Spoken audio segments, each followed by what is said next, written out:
everybody. Nobody else's auto. We are at the Pioneer Village in Minden, Nebraska, checking out their awesome car collection. We've been doing a lot of videos on these. If you missed the others, please go back and check them out. This is such an iconic collection that was started back in the 50s. Now, what's so great about this collection is a lot of these cars were gathered up starting in the 50s. There's stuff clear back to the brass era, but a lot of the cars that were gathered in the 50s and 60s that were cars from the 30s, 40s, 50s were essentially used cars and added to this collection. So Harold Warp was buying cars that at the time really weren't even that old. It may have just appealed to him or been different or been interesting, so he purchased it, added to this collection, and most of those cars are preserved in their original state.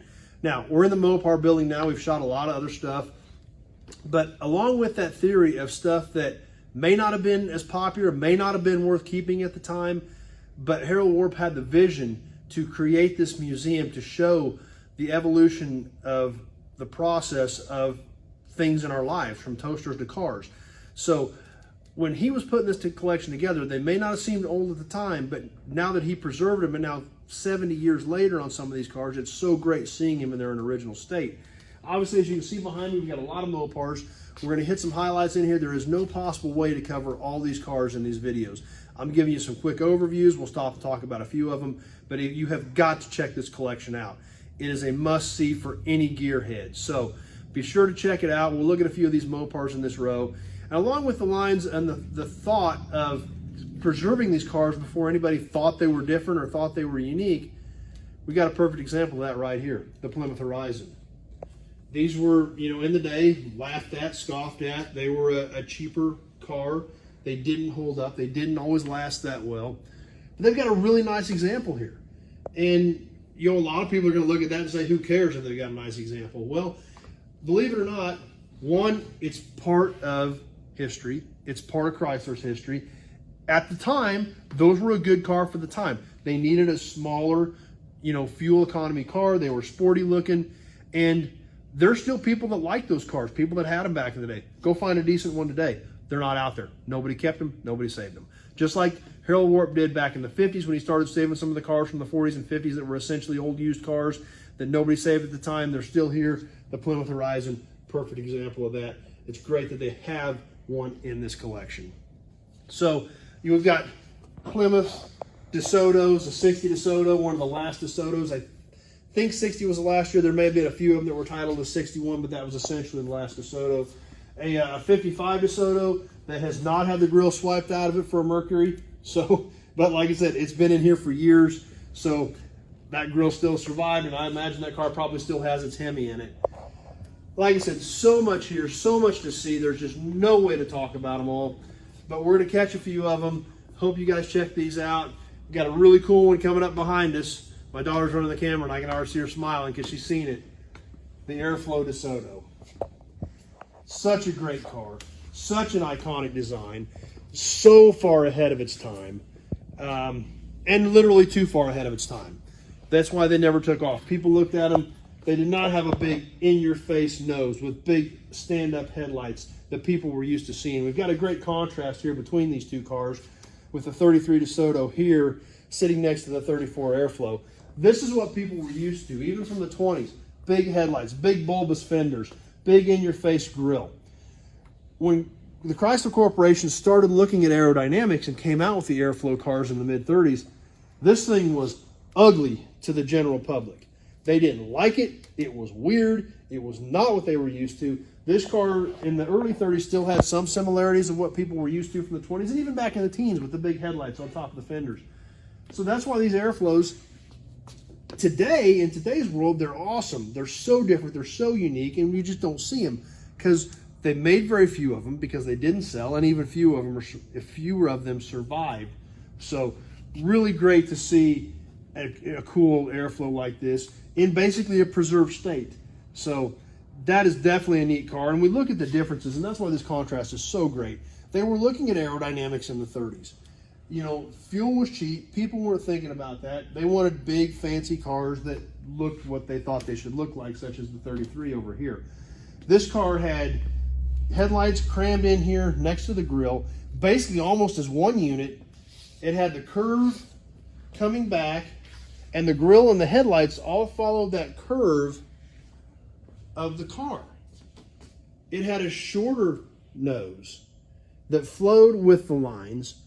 The windshield was laid back to a certain extent. It wasn't straight upright like we see on the 33 and what people were used to at that point in time.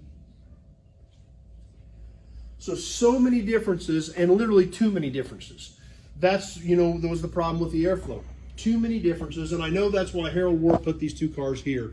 So we can compare and contrast the two differences and see what people didn't like about the airflows. Although today, they're so cool and so unique and you never see them. But perfect example, great that they've got them sitting in here so people can see them. And basically, these are preserved cars in their original state. So awesome to be able to see that comparison in one place with original cars. So we'll keep working our way down the road. Like I said, just so much here. Big old Imperial. Man, these Imperials were awesome. 50 Plymouth, 49 Plymouth, 39 Plymouth.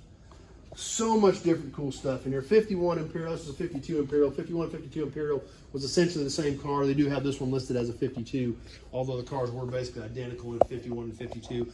Now in 51 and 52 with this Imperial was the advent of the Hemi, or the introduction of the Hemi. These came out with the 331 extended bell housing Hemis in these 51 and 52 Imperials. So the beginning of the Hemi age was right there. The 39 Plymouth was square headlights, a very unique, almost odd design for the day. Like I said, just so much. We just can't talk about all of them. There's too many cars here. We see these cars with visors on them. Some do, some don't, because the ones that have them, that's how they came in. These cars are original. This is how they were found. It's how they've been preserved, and that's how we see them today, which is so great. Another perfect example of that right here, a 48 Town and Country Convertible.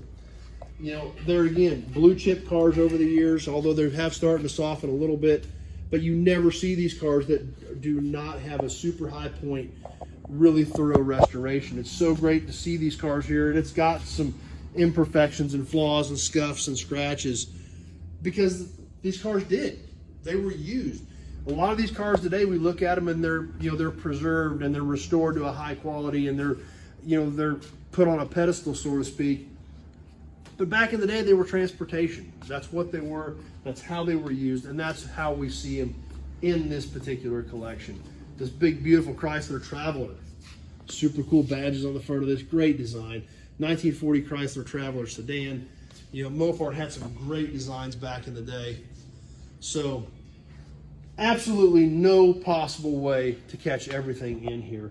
But here's a 28 Chrysler right here with a little story about Walter Chrysler along with it. And that's another thing we haven't focused on enough, is the signs and the details and the information that they have displayed with these cars. Once again, there's just too much of it to get without on a video. You've got to come here and you've got to experience this and check it out. A lot of these cars have copies of the titles. They have the details as to when they were bought. This particular Chrysler was bought in 1958. So this was a 30-year-old car when this car was added to the collection in 1958, over 60 years ago. So much to take in, so much cool stuff to see. You've got to be here. You've got to see it. You've got to take it in for yourself. This is a must-do stop for any car guy, any gearhead. And like we've talked about in some of the other videos, they have all kinds of stuff here. Toasters, musical instruments, clocks, fire extinguishers, telephones, all in chronological order of their development. So there's something here for everybody. Even if your family, your friends may not be gearheads, there is stuff here for them to see. So it's a must-see stop. You've got to check it out. As always, if it's super glad you guys stopped and hung out with me tonight. If you're on Facebook, please like the page, share it with your friends, invite them over, tell them to come check us out, hang out, check out cool gearhead stuff with us. If you're on YouTube, please subscribe to my channel. Check out my other videos. Lots more videos from Pioneer Village and their awesome car collection here in Minden, Nebraska on my channel, as well as all the other cool gearhead stuff we do. Definitely check them out. Thanks for being here. Can't tell you how much I appreciate you guys hanging out with me. I love doing these videos. That's all I know. So I guess there really isn't anything else I can talk about other than cars, because old cars is all I know and it's all I want to talk about. So I'm so glad you guys enjoy it and come hang out with me. Thanks for watching, everybody. Appreciate you being here. We'll see you on the next show.